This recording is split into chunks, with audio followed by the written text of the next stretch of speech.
Bueno, buenas tardes a todas y a todos.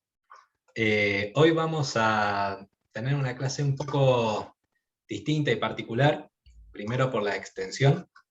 Bien, hoy vamos a tratar dos temas, acumulación originaria e imperialismo.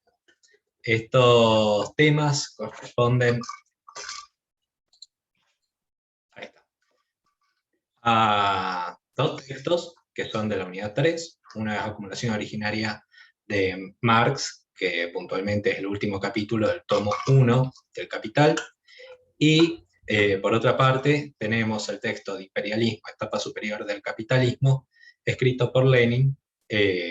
Ambos textos ya se encuentran a disposición de ustedes, y frente a cualquier duda que ustedes tengan, estamos más que a disposición. Por la extensión de estos textos y también por, ¿cómo podemos decirlo? Por la profundidad del análisis que llevan adelante ambos autores, es imposible poder abarcar todos y cada uno de los elementos de este texto, de estos dos textos en esta clase. Así que desde ya les voy diciendo que esta clase no va a reemplazar la lectura obligatoria de ambos textos. Por favor, no se queden con lo que voy a decir acá. Yo lo que voy a tratar de hacer es tomar o enunciar los puntos principales de cada uno de estos textos, tratar de relacionarlos y también relacionarlos con el resto de los temas de la materia. ¿Bien? Si por algún motivo o razón llegan a perder el hilo conductor o les surge alguna duda o consulta, por más allá de que estemos apremiados con el tiempo, los invito a interrumpirme y a hacer la consulta que quieran hacer. ¿Bien? Como voy a tener las cámaras reducidas acá, porque si no me tapan la filmina, no voy a poder estar viéndoles las caras. Sin embargo, bueno, a mí me encanta de que puedan participar en esta clase, ya sea con algún comentario, con alguna opinión. Bueno, sin más, vamos a empezar con el primer texto. Primero voy a hacer una breve introducción a ambos, porque mi objetivo es poder hacer un marco temporal y también un marco espacial para que se entienda dónde estaban los autores a la hora de escribir estos textos y también, bueno, ver desde qué prisma se van canalizando estas ideas. ¿Bien? ¿Por qué digo esto? Porque va a ser fundamental ver la evolución a través del tiempo y también empezar a ver cuáles son las críticas o las consecuencias que va a tener sobre la sociedad el modelo de acumulación, el modelo de producción capitalista. En su texto de acumulación originaria, Marx lo que va a tratar de hacer es rescatar ciertos aspectos que él vivió, porque, por cierto, Marx durante su vida tuvo una vida muy interesante, participó de varios procesos, en una época que era por más convulsionada, y que va a dar el traspaso de un modo de producción feudal a un modo de producción capitalista. ¿Dónde escribe Marx su obra? Bueno, él la escribe en Inglaterra, pero también él estuvo en Francia y en otros países de Europa.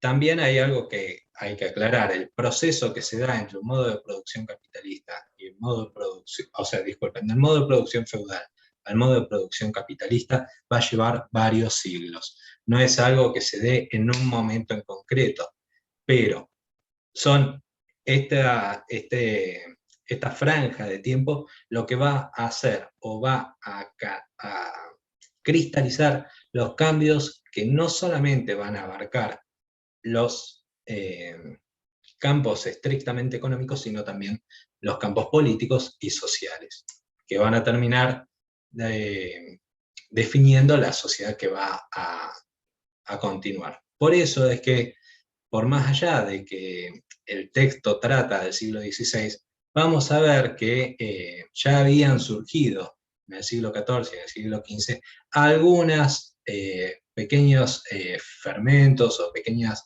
brotes de capitalismo en la sociedad feudal.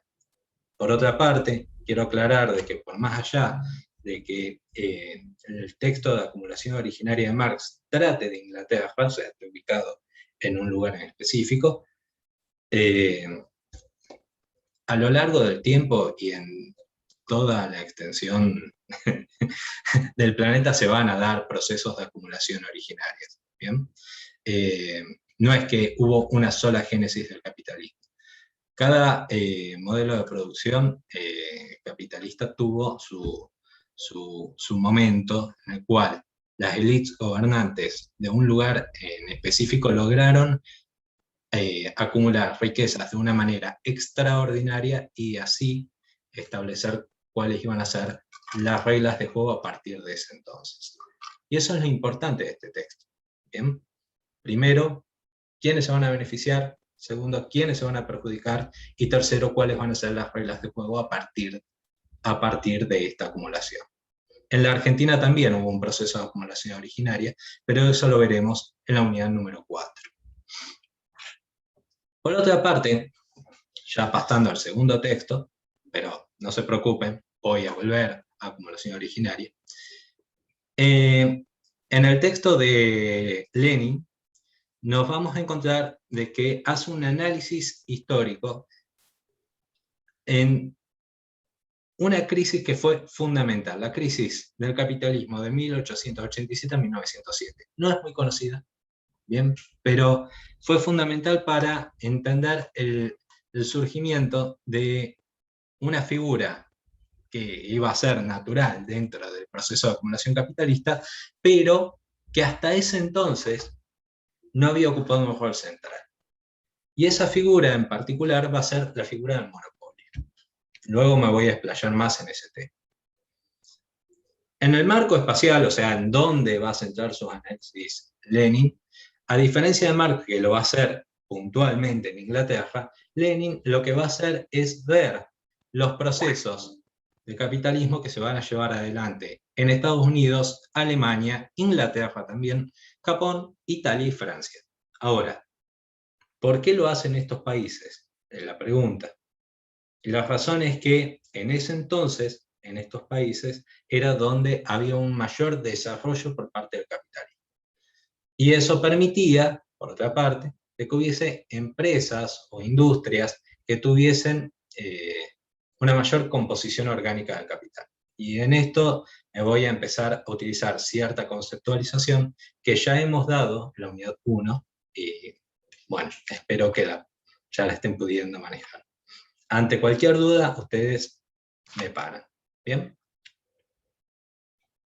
Ahora, retomando el texto de acumulación originaria, vamos a centrarnos en tres principales puntos. Y con esto quiero aclarar, no son los únicos puntos, hay más. ¿Bien? Pero vamos a dar estos tres puntos principales por una cuestión de tiempo y de organización de esta clase. Primero, es la disolución de la sociedad feudal. Segundo, la denominada revolución agraria, que ya veremos qué es. Y tercero, la creación del mercado interno.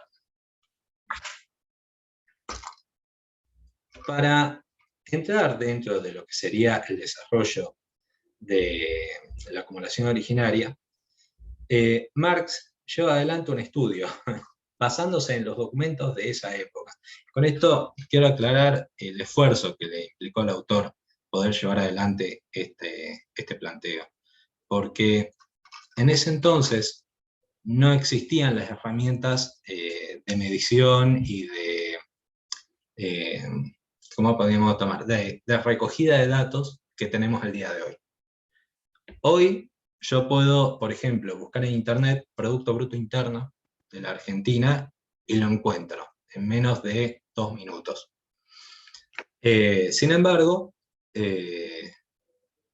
esto no estaba disponible en la época de Marx. Y si ustedes llegan bueno, cuando se opongan a leer a Marx puntualmente en este capítulo, se van a encontrar frente a estas dificultades que tuvo que hacer frente el autor. ¿Bien? Lo que ve Marx es que hay como un relato oficial que se está apoderando de, vamos a decirlo con todas las letras, de la verdad en ese entonces. ¿Y cuál era ese relato? Bueno, que los capitalistas eran las personas que habían sido emprendedoras, que habían podido ahorrar, que habían podido ver más allá de las necesidades cotidianas o habituales, y gracias a su esfuerzo y sacrificio habían logrado concentrar una cantidad de capital que eso les permitió poner talleres y fábricas, y con eso no solamente se beneficiaron ellos, sino que también pudieron hacer crecer al país. ¿Qué país? Bueno, en este caso, al Reino Unido. ¿Bien? Ahora, Marx dice, para un poco, eso no fue así. O al menos puede ser que haya habido alguien que hizo ese sacrificio, pero para poder explicar este fenómeno que se da en Inglaterra durante estos siglos en los cuales ciertas personas empiezan a tener básicamente la propiedad de todo, ¿sí? Cuando digo de todo son de los medios de producción. Los medios de producción son los que permiten la reproducción del capital, recordemos Marx. Y por otra parte, va a haber otro grupo, un grupo que es desposeído. ¿Desposeído de qué? De la propiedad y de sus medios de subsistencia. Este grupo de desposeídos, que se van a formar a lo largo de este proceso, también tienen otra historia que contar. Y esta historia es bastante más violenta, bastante menos romántica que los planteos que se quieren de alguna manera grabar en el imaginario colectivo de esta sociedad. Entonces, lo que va a hacer Marx es, primero, tratar de analizar cuáles son las características del sistema anterior, del sistema feudal. Y luego, ver cómo es que se fueron tumbando estos elementos que constituían la sociedad feudal de entonces para generar este nuevo modo de producción. ¿Sí?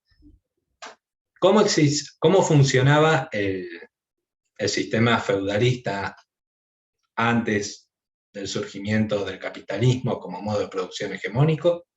Bueno, los vínculos de vasallaje eran los lazos que de alguna manera permitían sujetar el entramado social. Vos tenías una nobleza, un clero y un grupo de personas que estaban ligadas en algún grado a un señor feudal. Bien, también había ciertas ciudades libres que eran los que se denominaban burgos. Estos vínculos de vasallaje tenían ocupadas a la población, por un lado, y por otro lado, funcionaban también para que se distribuyera la producción dentro de este modelo. O sea, tenías al señor feudal que defendía al vasallo trabajaba la tierra, cultivaba, sembraba, alimentaba al señor feudal, también se alimentaba a ellos mismos. Para eso, les voy a pedir que tengan en mente el cuadro de Quesnay, que el profesor Josami desarrolló a lo largo de la clase de la fisiocracia. ¿Lo tienen presente ahí?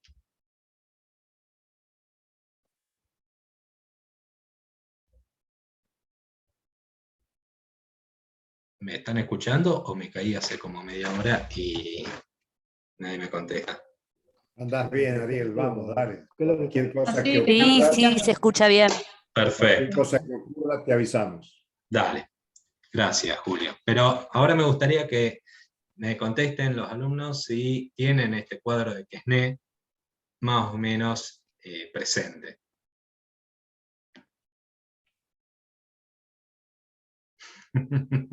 Sí, profe, puede ser que sea el de los 3 sectores.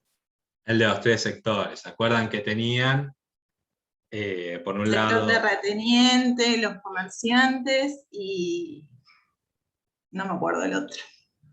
Bueno, los comerciantes eran lo que denominaban, ¿qué clase? La clase estéril.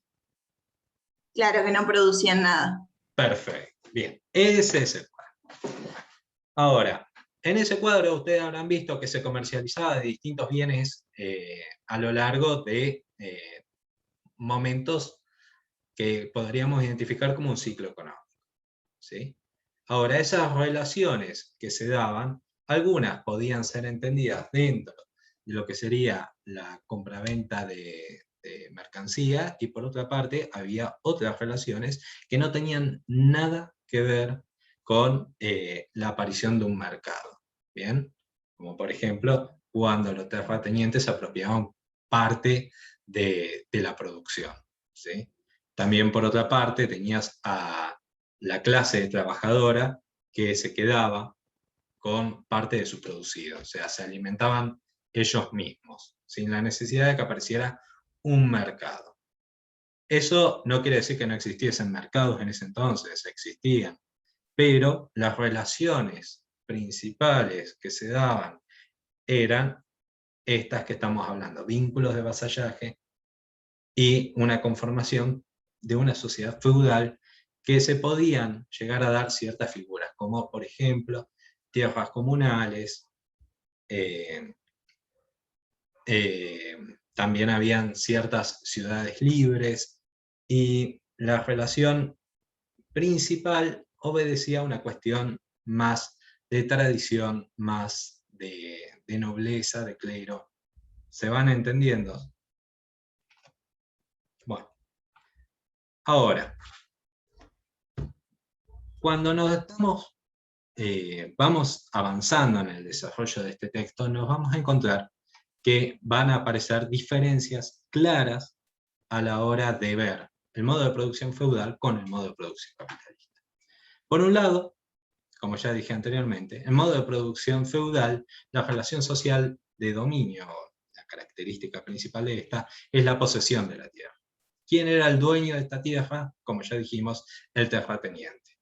Que no quiere decir que fuese el que la trabajara, ojo. Mientras que en el modo de producción capitalista nos vamos a encontrar que la relación social de dominio va a ser la posesión de los medios de producción. Como dije anteriormente, los medios de producción son los que van a permitir llevar adelante los procesos productivos, ya sea de la índole que sea. No nos interesa profundizar más allá de eso. Por otra parte, los tipos de posesión que existían en el modo de producción feudal, y esto ya nos interesa más a nosotros, abogados y estudiantes de derecho, eran básicamente dos. Una era la posesión del señor feudal, o sea, el señor feudal tenía su campo, y por otra parte existían las tierras públicas, que obedecían a distintos institutos y tenían distintos nombres. En el texto incluso van a profundizar sobre 2 o 3 de estos institutos, no es necesario que se los memoricen. Lo importante es que sepan que eran tierras de producción comunitaria. ¿Bien? Mientras que en el capitalismo vamos a ver el surgimiento de una figura distinta, que es la propiedad privada. Recordemos las características de la propiedad privada, características que ustedes ya debieron haber dado en Civil 1. ¿Cuáles son? Al menos algunas de esas características.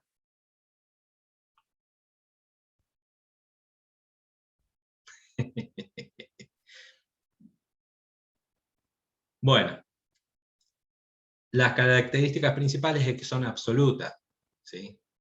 Y están sujetas a una persona.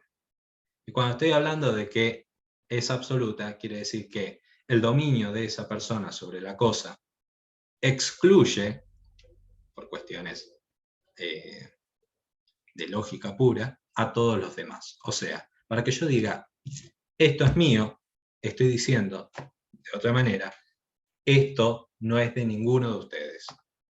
¿Sí? Con esta lógica, es imposible que existan las tierras públicas o las tierras comunales. Eso va a generar un proceso que vamos a ver a continuación, en las cuales la población rural, que conformaba la gran mayoría de la población en Inglaterra, al momento en el que Marx lleva adelante su obra, va a pasar del campo y va a empezar a migrar a la ciudad.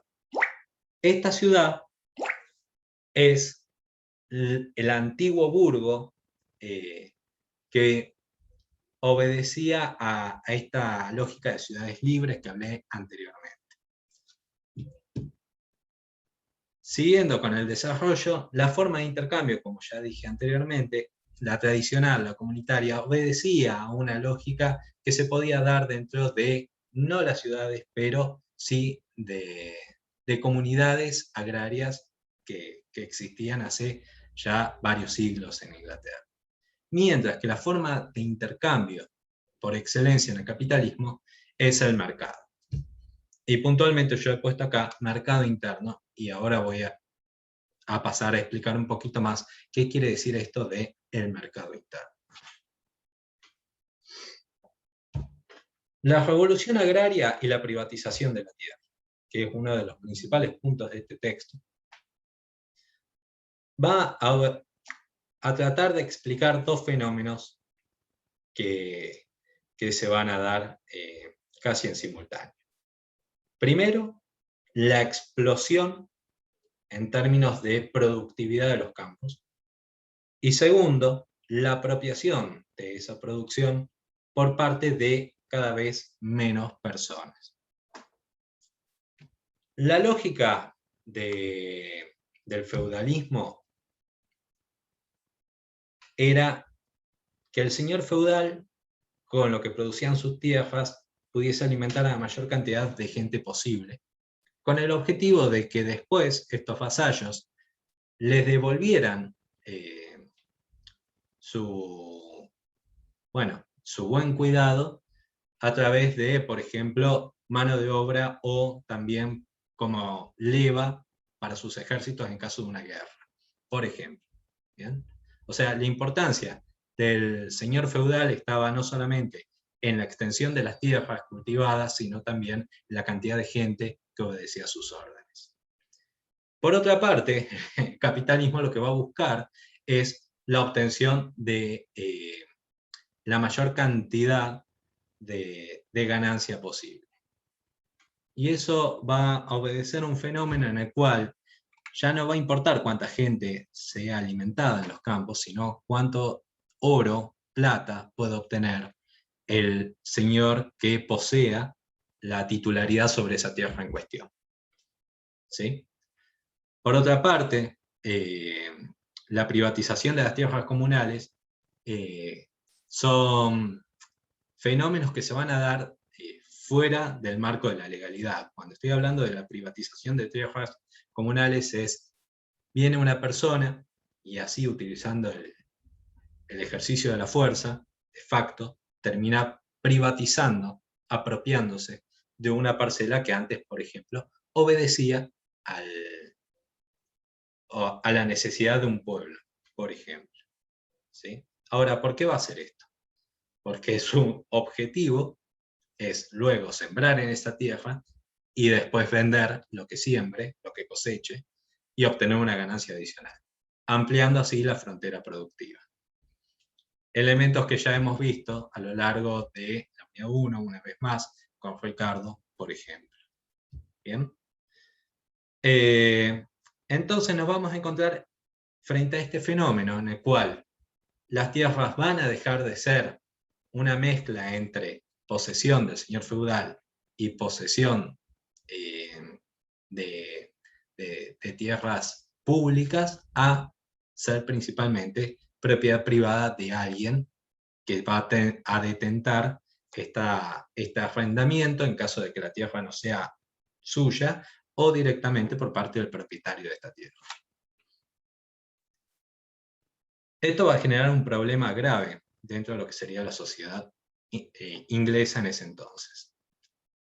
¿Por qué? Porque así como estamos diciendo que va a haber un conjunto de gente que va a empezar a obtener mayores beneficios de estos campos, nos vamos a encontrar la otra cara de la moneda. ¿Y cuál es esa cara de la moneda? Bueno, que va a haber un montón de gente que va a perder su sustento. O sea, la persona que antes trabajaba en las tierras comunales no tiene forma de poder procurarse el alimento que antes cultivaba, cosechaba y cuidaba. ¿Bien? Esto va a obligar, de cierta manera, o mejor dicho, va a obligar a esta persona a buscar su sustento en otro lado. El único lugar donde puede llegar a obtener ese sustento va a ser en la ciudad. Y ustedes me dirán, ¿por qué? Bueno, porque este fenómeno no solamente se dio de manera en el cual yo estoy relatando que lo expulsaban violentamente, sino también por la presencia de un Estado que va a formar parte de esta transformación de la sociedad de una manera muy activa. Y una de esas formas que va a tener es a través de la legislación penal. ¿Y qué es lo que va a buscar esta legislación? Básicamente, combatir lo que se denominaba en ese entonces la vagancia. Que por cierto, acá en la Argentina también tuvimos ejemplos de este tipo de normas. ¿Bien? Lo que va a hacer esta legislación es darle la potestad a los propietarios, a los dueños de los medios de producción, de poder obligar a las personas que se encontraban libres, ¿sí?, para que formen parte de este nuevo proceso productivo, ya sea en fábricas, ya sea en talleres, ya sea en algún tipo de actividad productiva. Siempre estamos hablando de esto en las ciudades o en algunos campos, ¿sí? La legislación laboral de este entonces se va a hacer de domingo a domingo, o sea, van a implicar los 7 días de la semana, con jornadas laborales que podían ser de 12 a 16 horas. Y por supuesto, no había ningún tipo de, ¿cómo podríamos decirlo?, de detalle respecto al trabajo infantil, ¿sí? O sea, los chicos tenían que trabajar igual. No importaba la edad que tuviesen, siempre y cuando tuviesen la capacidad. Por otra parte, los salarios no estaban regulados y siempre eran miserables, alcanzando a veces a la subsistencia y otras veces ni siquiera eso. Por supuesto, la gente esto no se lo tomó a bien. Hubo varios movimientos de resistencia y ahí una vez más el Estado vuelve a aparecer, sofocando los distintos tipos de levantamiento que se van a dar a lo largo de estos 3 siglos. Yo lo he sacado de mi clase de acumulación originaria, pero en todo el proceso europeo, o sea, todo el proceso de acumulación originaria que se dan en Europa, que va más allá de Inglaterra, hay varias revoluciones que se van dando a lo largo de estos siglos. Y una y otra vez son aplastadas, siempre con el poder de los ejércitos, con la presencia del Estado, con la presencia de, bueno, la gente que se ve beneficiada con este nuevo modelo de acumulación. Siguiendo con el texto y ya terminando, porque no quiero prolongarlo mucho más, tenemos todavía el texto de imperialismo. Cuando estamos hablando de la formación del mercado interno, es el último punto en el cual vamos a hacer énfasis en el cambio, en la reforma que se van a dar para la sociedad inglesa. ¿Qué quiere decir la formación de un mercado interno? Bueno, básicamente lo que estoy diciendo es que se va a formar en simultáneo la oferta y la demanda, ¿sí? En este caso en concreto, como ya he estado hablando de la cuestión del alimento, la cuestión de la comida, voy a seguir utilizando esto para el relato, ¿sí? Vamos a tener a una persona que ha logrado expulsar a 10 familias de su campo, ¿bien? O sea, lo que va a hacer es, en vez de tener un campo con 11 familias que produce trigo, expulsa a 10 familias y a una sola de estas familias les hace trabajar esta extensión de tierra. Tal vez no produce tanto alimento, no le importa, porque lo único que tiene que hacer es pagar el salario a una familia. Y entonces, con el grano que no comen las 10 familias que fueron expulsadas de su campo, con esos granos los puede llevar a un mercado. ¿sí? Supongamos que el mercado sea de una ciudad vecina que esté ahí. Eso va a conformar la oferta de alimentos para ese mercado. Pero por otra parte, las 10 familias que fueron expulsadas de sus campos históricos donde habían vivido hacía generaciones, no pueden dejar de comer por una cuestión simple de supervivencia. Entonces, ¿qué es lo que van a hacer? Bueno, van a tratar de buscar su sustento en otro lado. ¿Cómo? Bueno, Marx va a decir, vendiendo su fuerza de trabajo. Y para eso, les voy a volver a pedir, o sea, les vuelvo a decir que tomen los conceptos que ya hemos dado en Marx en la unidad 1, fuerza de trabajo y la fuerza de trabajo como mercancía. Al vender su fuerza de trabajo van a obtener una cantidad de dinero. Ese dinero, que es su salario, su sueldo, que a veces solamente sirve para la subsistencia, se va a utilizar, ¿para qué? Para comprar la comida que antes producían ellos. ¿Y dónde van a ir a comprar esa comida? Bueno, al único lugar donde pueden llegar a adquirirla, que es en el mercado. Como veremos, a través de este proceso de desposesión por parte de una pequeña élite a la gran mayoría del pueblo inglés, vamos a estar generando un proceso de oferta que van a obtener o que van a generar los propietarios de los medios de producción, y por otra parte, un flujo de demanda constante de estas mismas mercancías que son fruto de este otro grupo que ha sido desposeído de sus medios de producción. Ambos son fundamentales para que el mercado pase a ser central a la hora de poder determinar cómo se distribuye estas mercancías que antes obedecían a otra lógica, la lógica de un modo de producción feudal. ¿Se fue entendiendo?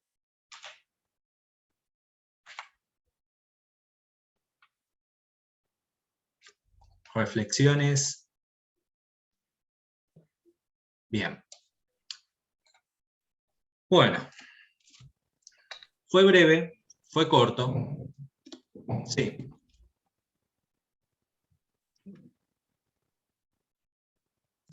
Hay muchas otras cosas para hablar de acumulación originaria, hay un montón, ¿sí? Incluso hay una parte que a los alumnos siempre les gusta, que es cuando saquean las iglesias, el proceso bueno, todo el proceso de descubrimiento de América y la colonización posterior, la acumulación de metálico por parte de los estados. Sin embargo, eso sí o sí les voy a tener que pedir que lo profundicen ustedes con una lectura posterior. ¿Bien? Bien.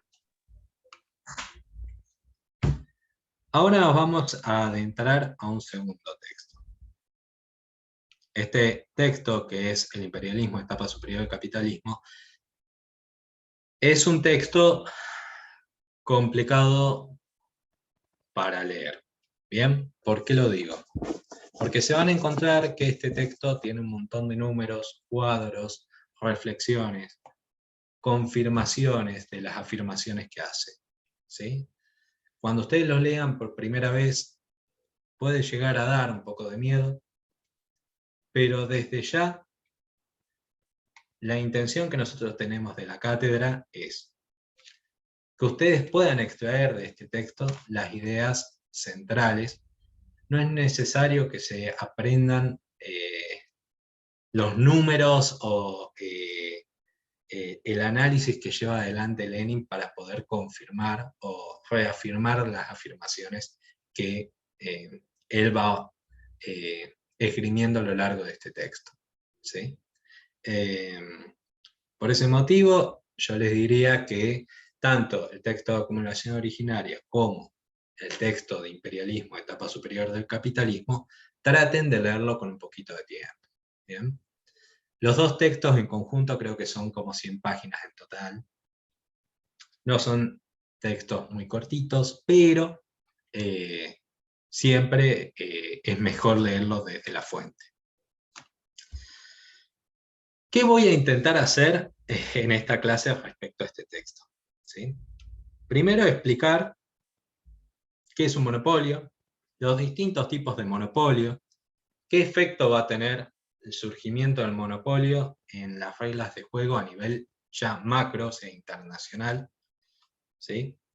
Los cambios de rol que vamos a ir viendo de ciertas entidades como pueden ser los bancos, surgimiento del capital financiero, ¿sí? Y cómo es que este capital financiero va a empezar a tener consecuencias ya no dentro de lo que se podría identificar tradicionalmente como cuestiones económicas, como por ejemplo, supongamos, el aumento baja de la tasa de interés a la hora de comprarse una casa, sino como algo fundamental a la hora de entender cuestiones que uno entendería que es más derecho de los estados, como por ejemplo la guerra, la paz, surgimiento de nuevos estados, pérdida de territorio por parte de otros, invasiones. ¿Bien? Así que vamos allá. Un matecito, porque ya me te quedan sin voz. Primero, ¿qué es un monopolio? ¿Sí? Una cuestión que tengo acá anotado, que es fundamental para que lo volvamos a traer al presente. Lenin escribe este texto luego de analizar la respuesta que va a tener el capitalismo occidental. Recordemos, ya estamos hablando de Lenin, y que Lenin, cuando lleva adelante su desarrollo, hay ya dos mundos. Desde 1917 hay dos mundos. Uno va a ser el mundo occidental capitalista y el otro mal llamado oriental, porque en verdad es mucho más que la Unión Soviética, pero el surgimiento de los estados socialistas que bueno, van a estar presentes hasta 1993. ¿Sí? Entonces, este análisis va a estar centrado en la lógica, o mejor dicho, en las relaciones capitalistas después de esta crisis. Estamos hablando desde 1907 en adelante. Bien, Lenin va a encontrarse que en las principales economías del mundo capitalista, que como ya dije anteriormente son Estados Unidos, Alemania, Francia, Italia, Reino Unido con todas sus colonias, ¿bien? Se van a empezar a dar fenómenos en los cuales las capitalistas, lejos de seguir esta lógica de la reproducción del capitalismo que existía hasta ese entonces, que era participar de un mercado y a través de la libre competencia se empezaran a distribuir de la manera más eficientemente posible a través del mercado los bienes y servicios, estos capitalistas lo que van a buscar hacer es empezar a comprar las empresas de los otros, ¿sí? Las fábricas de los otros. Entonces, estos grupos de fábricas van a tener ciertas características, que es cuando vos tenés, por ejemplo, 100 oferentes de un servicio o de una mercancía en particular, es medio como difícil que una sola persona pueda definir el precio de un bien en cuestión. Supongamos que tenemos 100 oferentes de termos, ¿sí? Esos 100 oferentes de termos lo que hacen es, bueno, competir para tener el mejor termo y el termo más barato. O lo que decimos nosotros, la mejor calidad-precio, con el objetivo de poder colocar su mercancía, o sea, venderla. Y aquellos que no tengan esa mejor calidad-precio, bueno, podrán venderla o no, dependiendo de cuál sea la capacidad adquisitiva por parte de la demanda o la necesidad que exista. Sin embargo, si por algún motivo de estos 100 oferentes de termos, una persona logra obtener todas las fábricas de termos, esa persona en cuestión va a poder tener la capacidad de decir, bueno, el termo, que soy el único que lo fabrica, va a valer tanto. ¿Sí? Aunque lo puedo producir más barato. ¿Por qué? Porque la demanda, que somos todos nosotros, no podemos comprar en ningún otro lado. ¿Sí? Por otra parte, este ejemplo burdo que acabo de dar no es tan así. No es necesario que haya un solo oferente de termos. Pero sí puede ser que en vez de 100 seamos 10. Y como ustedes saben, con los trabajos en grupo que han tenido que afrontar, uno puede llegar a un acuerdo con 10 personas. O cuando son 5 personas. ¿Bien? Es posible llegar a un acuerdo y que de esa manera se estipule un precio en un mercado. Esa es la función del monopolio. ¿Y cuál va a ser el objetivo? Bueno, maximizar la ganancia de las empresas. Recordemos que lo que va a mover al capitalista es la obtención de ganancias. Y estas ganancias, en caso de los monopolios, pueden ser lo que se denominan ganancias extraordinarias. ¿Por qué? Porque los monopolios tienen la capacidad de modificar el mercado para obtener ese beneficio. Bueno, ¿cuáles son las características de estos monopolios? Bueno, son grandes empresas con una gran concentración de capital. ¿Por qué estamos diciendo esto?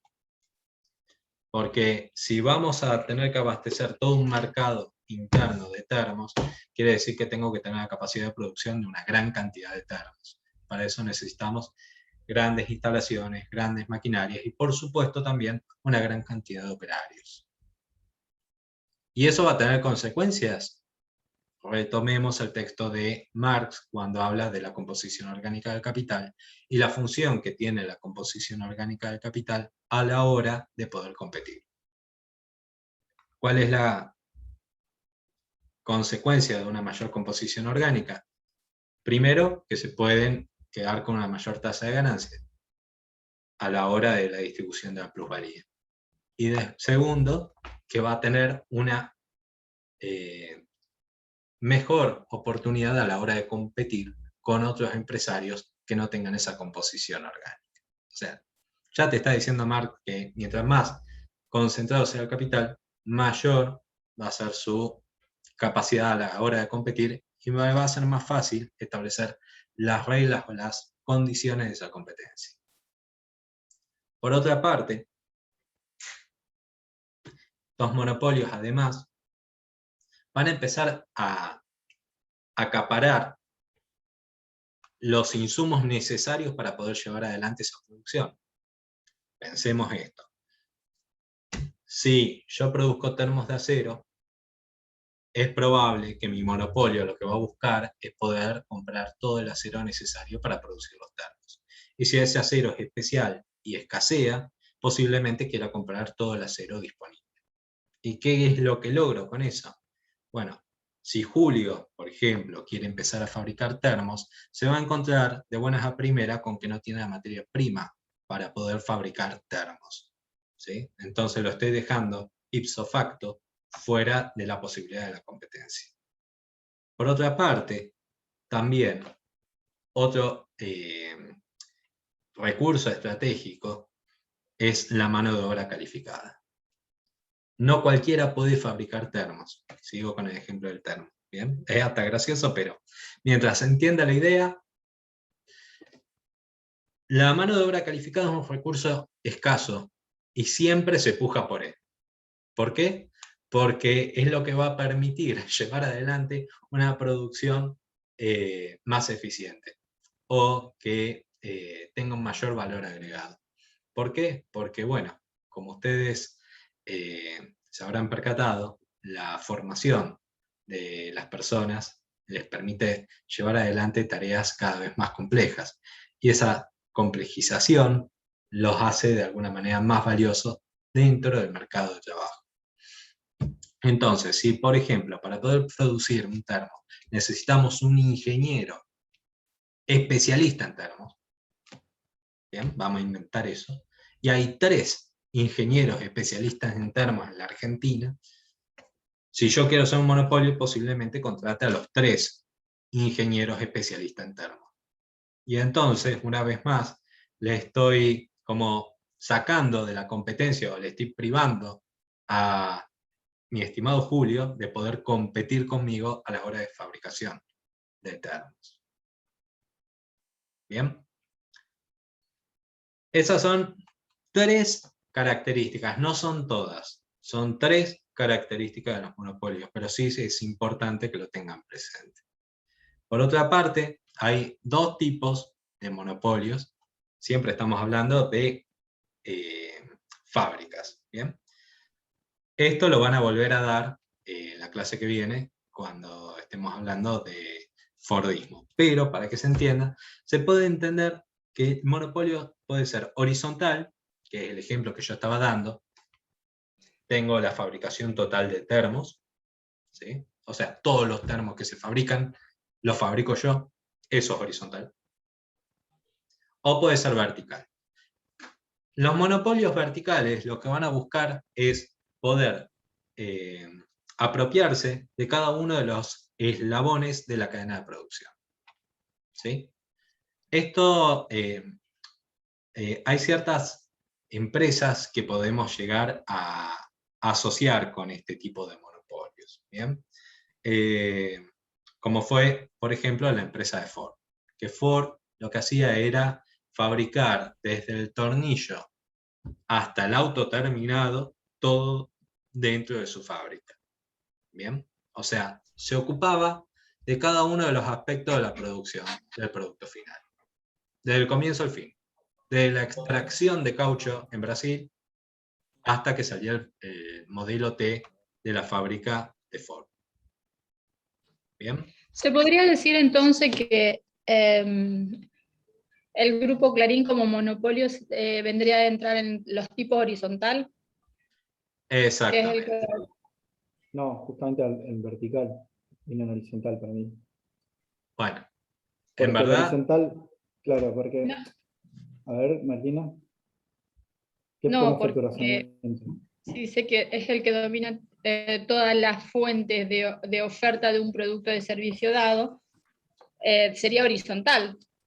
Claro, bueno, pero no la domina, fíjate que... Clarín como un medio de comunicación. Pero no es el único, digamos, justamente, no es, hay otros diarios, hay otros medios de comunicación, en ese sentido no domina todo la fuente de los diarios, porque hay 100 diarios argentinos.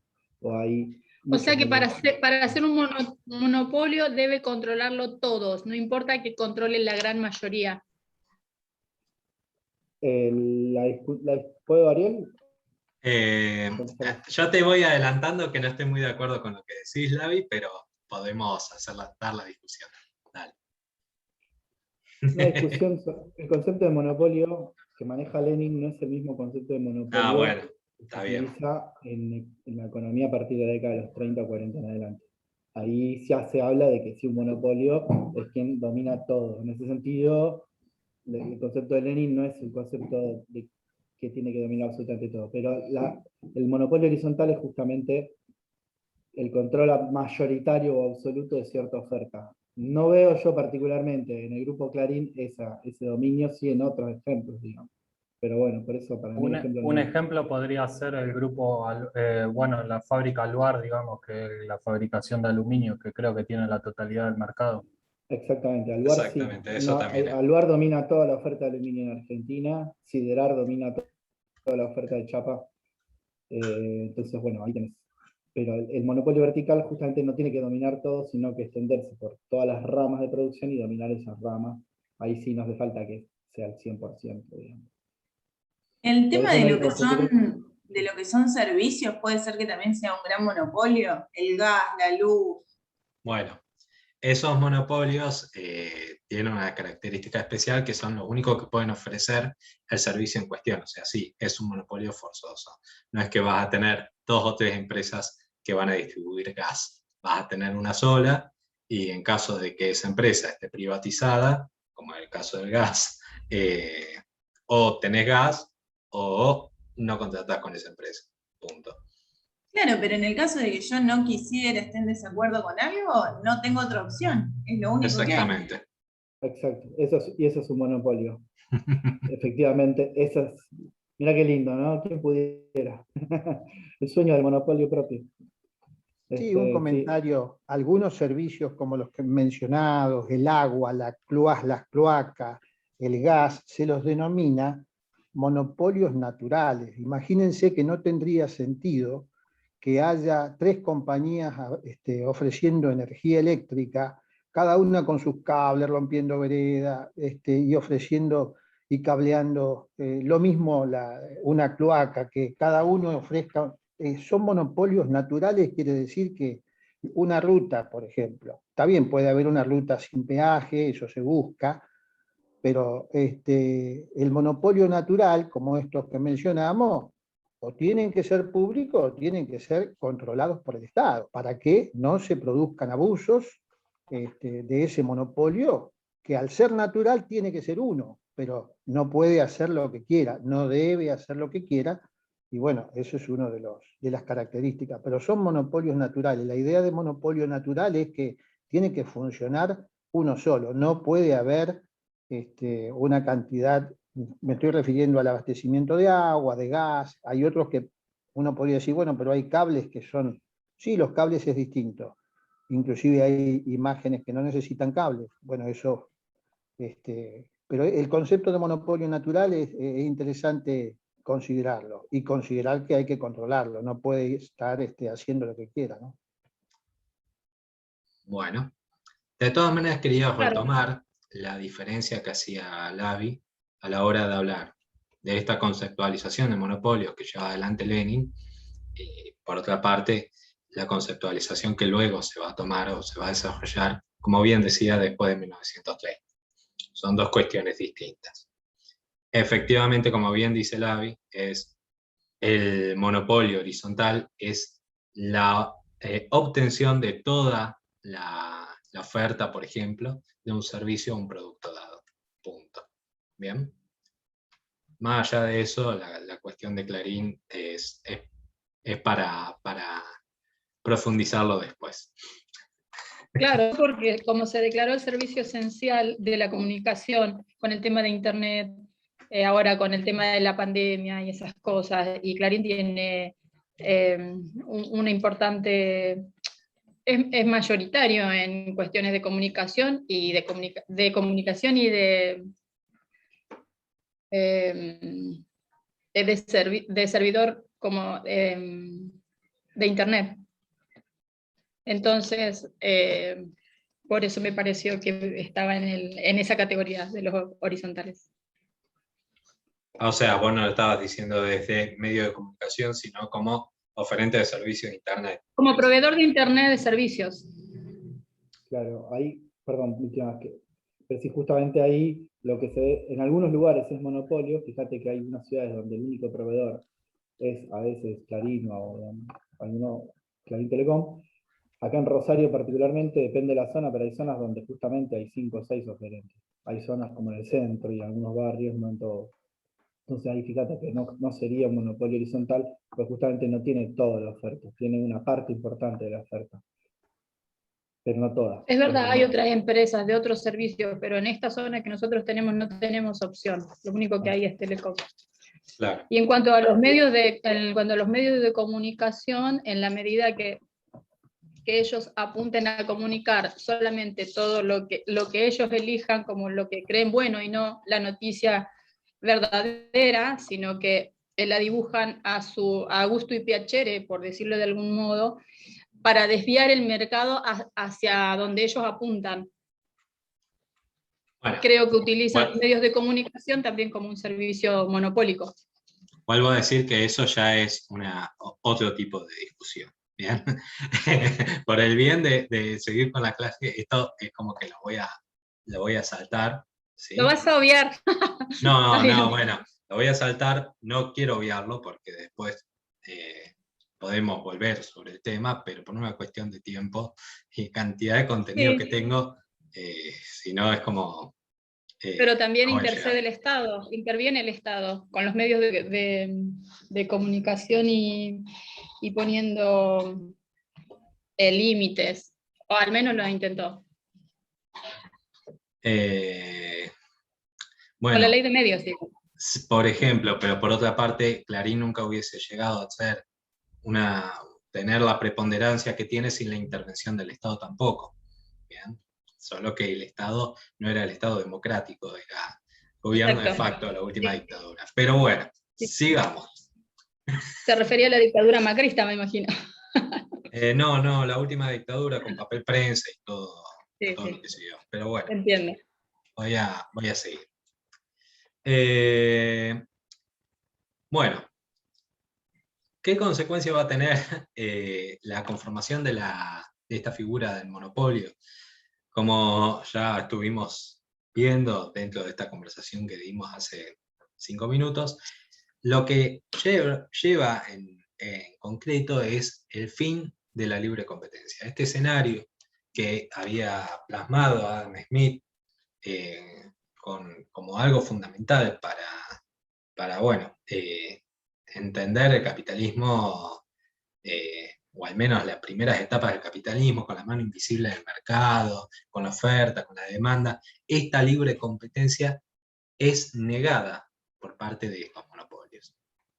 ¿Por qué? Bueno, como ya dijimos anteriormente, si soy el único que ofrece termos, ¿qué competencia va a haber? No hay ninguna competencia. Y si alguien quiere empezar a fabricar termos, lo dejo fuera del mercado. ¿Cómo?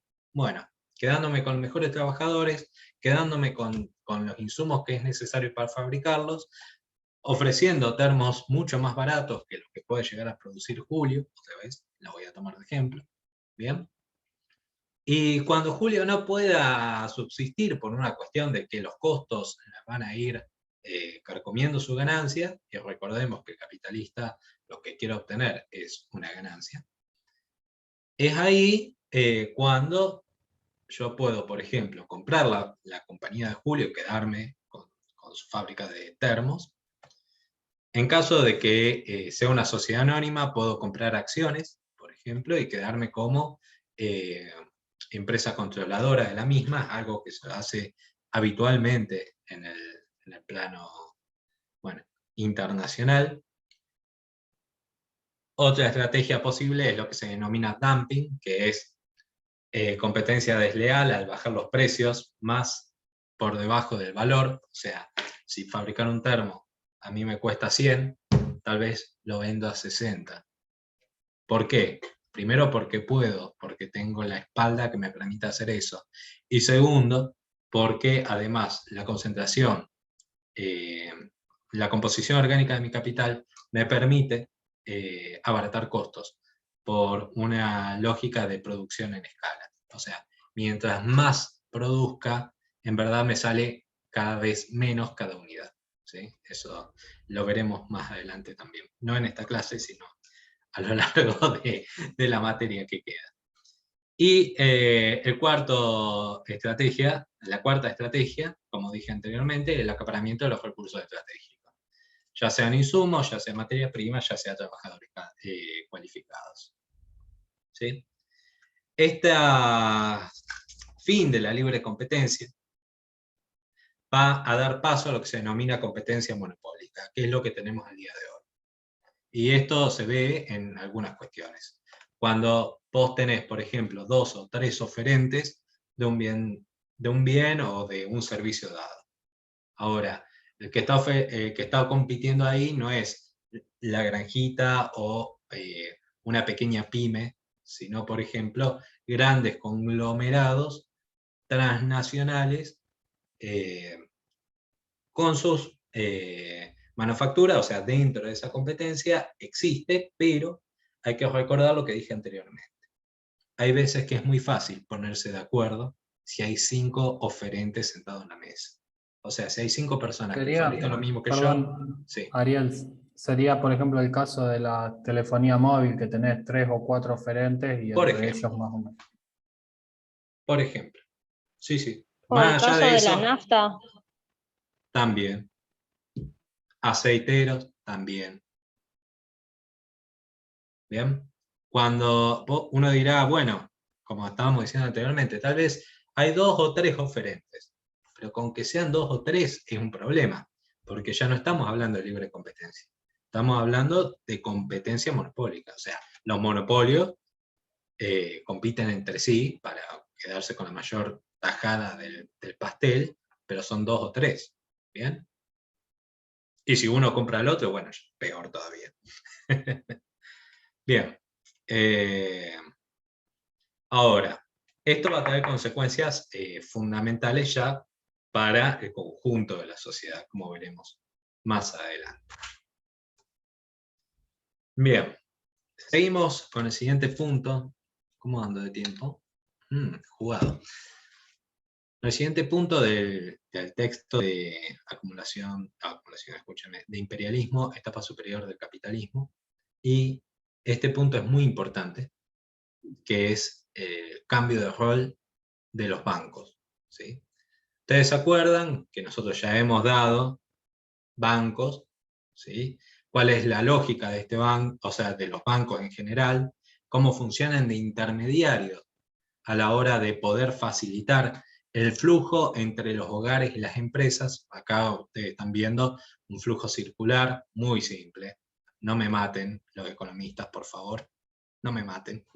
Pero la lógica era que ustedes vieran que el banco está recepcionando depósitos y préstamos entre los hogares y las empresas con el objetivo de, bueno, hacer circular ese flujo nominal que está depositado en ellos, y con la intención de estos bancos es, bueno, prestarlos y obtener una tasa de ganancia a través del interés del préstamo. ¿Se entendió? O sea, esa es la lógica propia de los bancos. Prestar el dinero que tienen depositados a una tasa superior de la que le pagan la persona que le depositó. Y con la diferencial de tasa entre el préstamo y el depósito que tiene, obtienen su ganancia. Eso sería la lógica del banco, hasta ahora. ¿Bien? ¿Cómo se va a manifestar este cambio de rol en los bancos?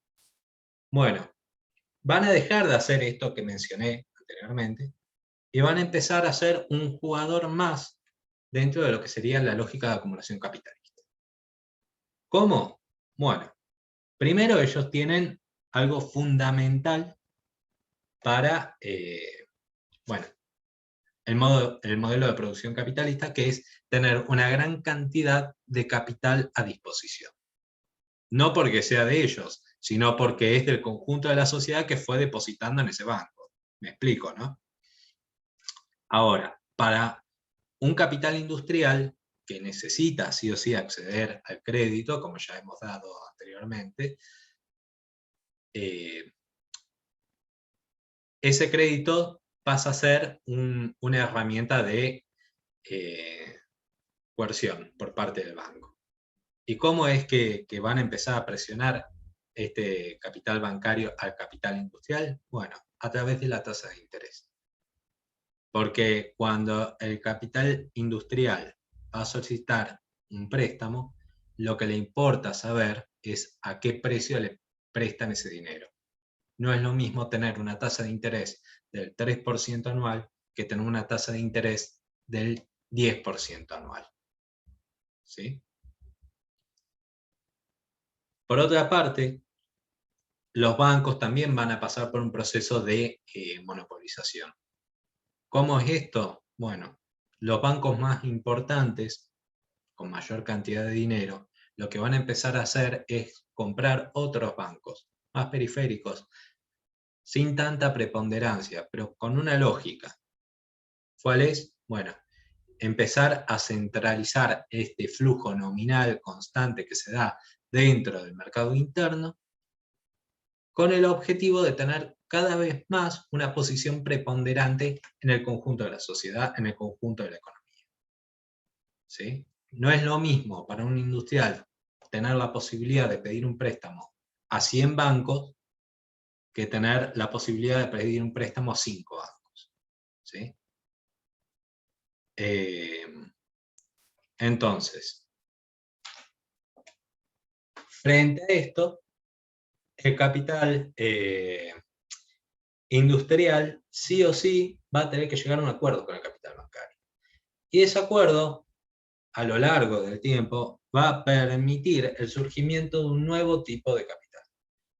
¿Cuál es este capital? El capital financiero, que es básicamente la fusión del capital industrial con el capital bancario. ¿Y cómo funciona esta fusión? Bueno, ya sea por puede llegar por distintos caminos, no es que hay un solo camino, pero ahora vamos a dar los principales. Posibilidad 1, que el capital industrial y el capital bancario lleguen a un acuerdo, generen una sociedad y desde entonces el capital bancario se encargue de financiar constantemente al capital industrial a una tasa de interés preferencial. Y a cambio de eso, el capital industrial le va a facilitar ciertas cuestiones al capital bancario. Otra cuestión, que el capital bancario compra el capital industrial directamente y se quede con la fábrica. Tercera posibilidad, que el capital bancario empiece a priorizar ciertos capitales industriales que le interesan y fundan los demás, ¿sí? Ahora, esta fusión, una vez que se logra el capital financiero, va a dar ciertos beneficios para los propietarios de este capital. ¿Y cuáles van a ser estos? Bueno, primero, si el capital industrial ya tenía un nivel monopólico sobre la producción, ese capital financiero va a tener la capacidad coercitiva a la hora de decir, mirá, no te fabrico más, por ejemplo, insulina, por ejemplo, o no te fabrico más acero, o no te fabrico, te empiezo a privar de ciertas cuestiones que son fundamentales para la sociedad. Por ejemplo, lo estoy tirando para que vayamos pensando. Otra posibilidad es que el capital financiero puede empezar a exportarse a otros países fuera del estado que le fue matriz de esta fusión. Supongamos que en Inglaterra se fusiona el Banco de Londres con la principal empresa naviera del Reino Unido, que es algo que pasó, ¿sí? Y este capital financiero no solamente tiene mayores facilidades para abrir filiales en los distintos países donde la empresa de naviera le interesa comercial, sino que además puede brindar servicios de préstamos a tasas preferenciales a los clientes de esta empresa de transporte naviero. También, por otra parte, puede abrir distintas sucursales sin la necesidad de pasar por las barreras que le puede llegar a imponer el hecho de que se quiera asentar en un país que no es el propio, ¿sí? Supongamos que la Argentina decida poner algún reparo a la hora de que se abre un astillero en nombre de esta empresa, porque quiere fomentar la producción nacional.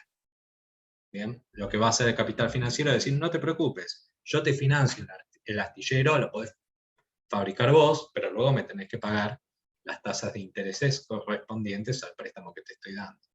Bien, como verán, la lógica de poder penetrar en ciertos estados pasa a ser mucho más sencilla. Por último, como ustedes habrán visto, en el modo de producción capitalista hay algo que se denomina ciclo económico. Ese ciclo económico está compuesto de 4 etapas, ¿sí? Y la etapa más conocida es la etapa de crisis. Cuando nos estamos enfrentando a una crisis, que recordemos, Lenin escribe Imperialismo, etapa superior del capitalismo, después de que el capitalismo sale de una crisis. Cuando hay una crisis, por ejemplo, hay una crisis de sobreproducción, crisis que ya hemos dado una vez más con Marx en el último capítulo de Isakovich, una de las posibilidades que tiene este capital financiero es, en caso de que haya una sobreproducción del bien que produce el capital industrial que lo conforma, es dejar de invertir en producción y pasar a invertir en servicios financieros. ¿Sí? O sea, liquidar el capital que tiene destinado a esta producción. Y como el capital que se presta también genera intereses y genera ganancias, sigue ganando. Tal vez no ganaría lo mismo que con la producción en sí misma, pero sigue ganando. Mientras que toda su competencia se va fundiendo de a poco, porque tiene un stock que no puede llegar a colocar. ¿Sí? Recordemos qué es lo que sucedió, o cómo manejó Keynes la crisis de 1930. Bueno, ahora, el surgimiento de este capital financiero va a tener consecuencias también, para variar, en la conformación de los estados-nación. ¿Sí? Porque como dije anteriormente, en la acumulación originaria, no todos los procesos capitalistas se dan en simultáneo. O sea, van a tener países que van a empezar un proceso de acumulación en un momento determinado, y otros que van a empezarlo antes, y otros que van a empezarlo después.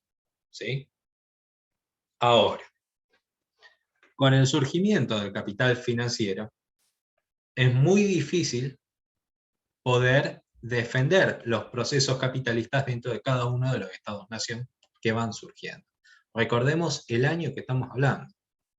¿Sí? Estamos hablando de comienzo del siglo XX. O sea, hay naciones que no se han independizado.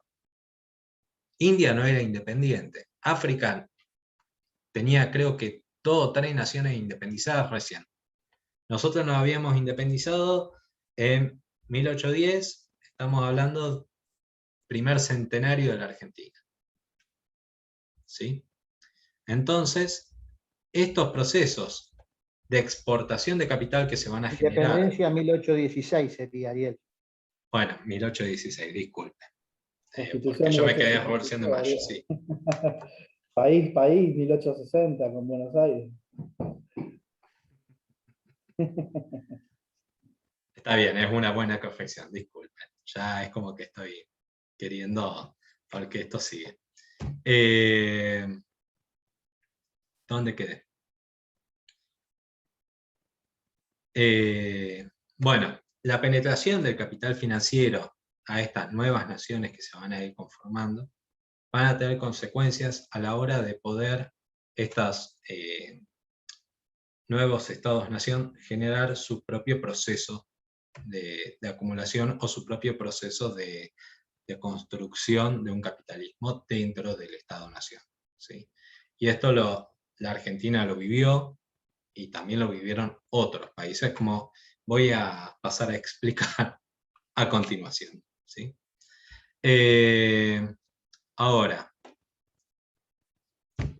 algunos puntos que es mencionado acá, como por ejemplo el impedir el desarrollo de una burguesía industrial local, que es algo que se dio en la Argentina, con los primeros talleres textiles destruidos por el Reino Unido, que se dedicaban a la importación de sus telas, o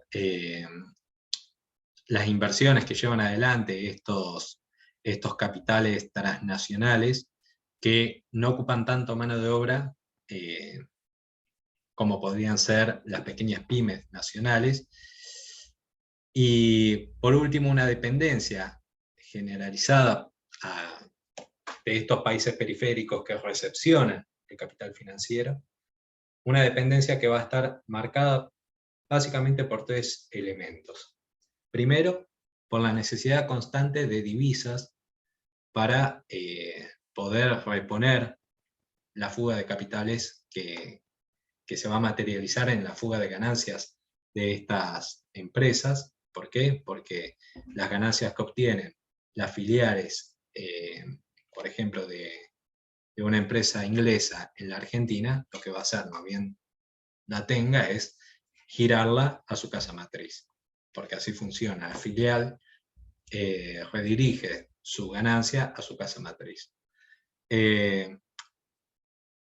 eso va a generar que el Estado, donde está esta filial, necesite tener siempre a disposición una X cantidad de moneda de divisa internacional que no son fabricadas en el Estado, sino que se tienen que procurar, por ejemplo, a través del comercio. Otro ejemplo es la necesidad constante de pago de royalties por tecnologías que son traídas por estas filiales que se instalan en la Argentina. Supongamos que se establece un laboratorio para fabricar vacunas que tienen una patente en Rusia. Cualquier ejemplo con la realidad. Bueno, esa patente que tiene Rusia en este momento, por cada vacuna que se fabrique se tiene que pagar un royalty, un derecho, ¿sí? Y eso, una vez más, se tiene que pagar con divisas, las cuales la Argentina no produce, ¿sí? Los tiene que obtener por otros medios. Y por último, estas empresas, estas filiales, también van a entrar a competir por la mano de obra calificada que mencioné anteriormente. Esta mano de obra calificada, que es fundamental para el desarrollo de la industria de una nación, se va a ir, o es muy probable que se vaya, a estas empresas transnacionales. ¿Por qué? Porque al tener una mayor composición orgánica del capital y darse la posibilidad de tener una mayor ganancia, es normal, es probable que paguen mejores salarios. Solamente para dar un ejemplo. Bien, ¿cómo va a encontrar o cómo van a solucionar esta necesidad constante de divisas los países periféricos frente a la demanda del capital financiero? Bueno, uno de los ejemplos es a través de la toma de deuda, para poder llevar adelante no solamente ciertas obras que son fundamentales para el desarrollo de la economía de este país, sino para hacer frente a las obligaciones corrientes, lo que se denomina gasto corriente, generados por esta matriz de extracción o de fuga de capitales que va a generar el capital financiero. Me quedan 7 minutos. Bueno, por último, y esto les aclaro que no forma parte del material obligatorio ni tampoco optativo de la cátedra. Lo que hice para esta clase fue tratar de buscar ciertos datos para tratar de ejemplificar algunas cuestiones que estuve mencionando en la clase de hoy, ¿sí?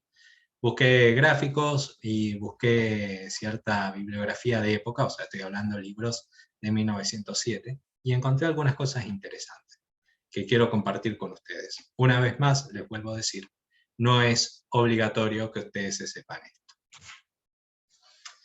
Lo que están viendo ahora son distintos extractos que yo saqué de un atlas de comercio internacional que tiene la característica de haber sido impreso y producido en el Reino Unido en 1907, con datos que se obtuvieron de ese entonces, ¿sí?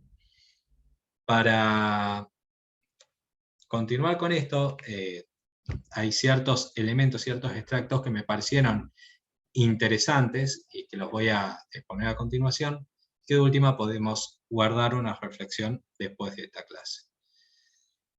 Lo que están viendo acá es un gráfico que lo que hace es, disculpen la redundancia, graficar los principales productores de acero en 1906-1907 dentro de lo que serían las potencias industriales de ese entonces, ¿sí? Lenin lo trabaja en su obra, estos números, pero bueno, cuando lo vayan a leer van a ver que están los números crudos, no es que se van a encontrar con este formato. Acá podemos ver que el imperio en ese entonces, o al menos el que estaba en decadencia, que es el Reino Unido, recién ocupa el tercer puesto, detrás de Alemania, que va a ser uno de los beligerantes de la Primera y Segunda Guerra Mundial, y detrás de Estados Unidos. ¿Bien? El segundo gráfico que ustedes están viendo es una serie que explica el desarrollo de la producción de acero en estos principales países, ¿sí? Entonces nos vamos a encontrar que es impresionante cómo se va desarrollando la industria del acero en Estados Unidos, y por otra parte, cómo es que Alemania supera al Reino Unido en la producción de este acero, ¿sí? Solamente para que lo vayamos teniendo presente.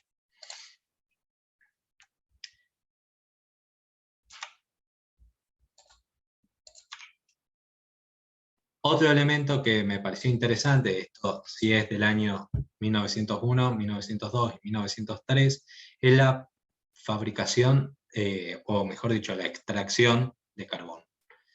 ¿Por qué me pareció importante traerlo aquí? Bueno, recordemos que en 1900, o sea, comienzo del siglo XX, el petróleo no tenía, o al menos no era, la fuente de energía por excelencia en el mundo. Todo pasaba por el carbón. Era fundamental no solamente para la producción industrial, sino que también era fundamental para el comercio mundial. Recuerden que la mercancía se manejaba por tren a vapor, ¿sí? Carbón, y por otra parte los barcos también funcionaban a carbón, ¿sí? Entonces, nos vamos a encontrar acá, ahí sí, que el Reino Unido sigue estando en una posición preponderante, incluso va a ser fundamental para ellos la extracción de este carbón. Como dato de color, y esto también para tirarle una soga cuando demos la unidad 4, el modelo de producción agropecuaria, agroexportadora, disculpen, que veamos en la unidad 4, vamos a ver que cuando se firma el pacto Roca-Runciman, el Reino Unido obliga a la Argentina a importar carbón que fabricaban en el Reino Unido para, bueno, de alguna manera nivelar su balanza comercial por la exportación de carnes.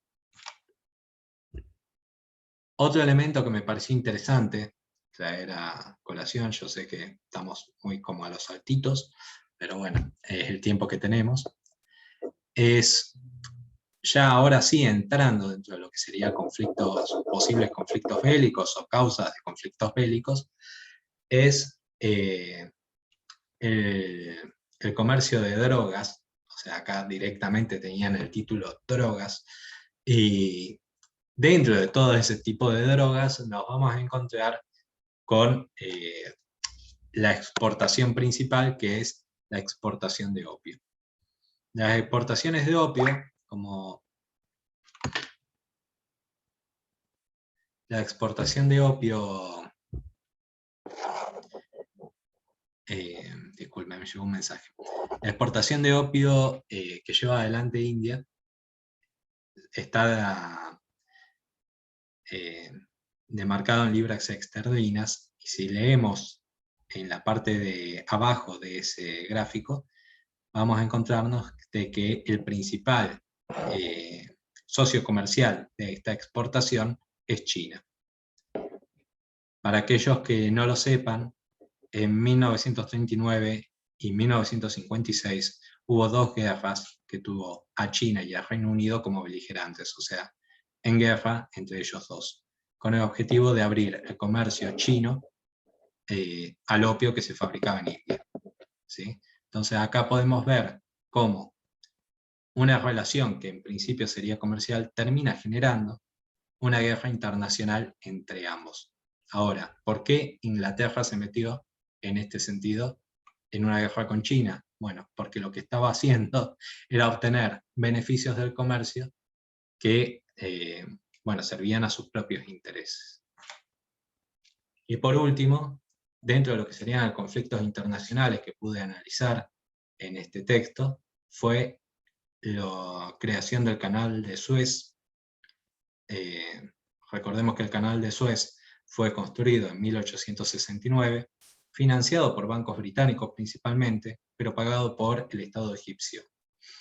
Esto generó una deuda pública al Estado egipcio, que luego fue repudiada por cuestiones de ilegitimidad. Lo que sucedió es que el pueblo egipcio terminó pagando como 3 veces el costo del canal de Suez, y eso llevó a la guerra del Sinaí en 1956, lo que terminó generando la ocupación del canal de Suez y el protectorado del Reino Unido y Francia, que se vio sometido a Egipto hasta este año. ¿Sí? Ya me estoy quedando sin voz, disculpen. Por último, porque no lo podemos dejar afuera, tenemos el caso de la Argentina. Lo que están viendo a continuación es una imagen de las redes ferroviarias que estaban disponibles en la Argentina en principio hasta 1907. Son las principales, no quiere decir que no haya más. Ahora, como pueden ver, me gustaría que tomen 2 minutitos, ya sé que estamos jugados con el tiempo, pero fíjense las características de las vías férreas que estaban a disposición. ¿Qué es lo que pueden ver ahí? Hablen.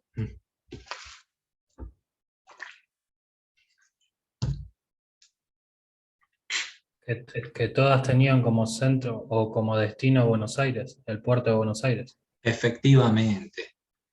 El ramal ferroviario que existía en la Argentina tenía como finalidad, y fíjense que va más allá de las fronteras de Argentina porque llega hasta Paraguay, tenía como inicio y final la ciudad de Buenos Aires, en ese entonces no era autónomo. Y en este mismo libro nos vamos a encontrar con un agregado adicional que están los principales puertos, o mejor dicho, los puertos que se consideran seguros para el comercio, para el Imperio Británico, y acá tenemos la ciudad de Buenos Aires. Y si se fijan en la segunda imagen que les saqué, nos vamos a encontrar con, de alguna manera, una pequeña balanza comercial que existía de comercio entre la Argentina y el Reino Unido. Que desde ya, la balanza comercial que existía en ese entonces era favorable para la Argentina. Recordemos que esto es 1905, y acabamos de pasar por una crisis de deuda importante. Entonces, ¿cómo es que se puede justificar una crisis de deuda por faltante de divisas cuando por otra parte la balanza comercial argentina era positiva? ¿Bien? Este es otro elemento para tener en cuenta. Y si se fijan también, y disculpen que estoy siendo pesado, pero las principales exportaciones de la Argentina en ese entonces son ganado vivo, pieles, huesos, lana, trigo, maíz, entre otras cosas. ¿Y qué cosas importaba la Argentina? Bueno, hierro, carbón, lo que se denomina dry goods, que serían como bienes de comercio, que podían ser ropa, por ejemplo, vinos, y hardware, que sería maquinaria. ¿Sí? O sea, nos vamos a encontrar que la Argentina exportaba bienes con poco valor agregado e importaba bienes con alto valor agregado en ese entonces. Aún así, la balanza comercial era positiva. Bueno, sin más, y habiéndome pasado 4 minutos. ¿Cuál es el libro, Ariel, del que este texto? Sí. ¿De dónde es? Dame un segundo.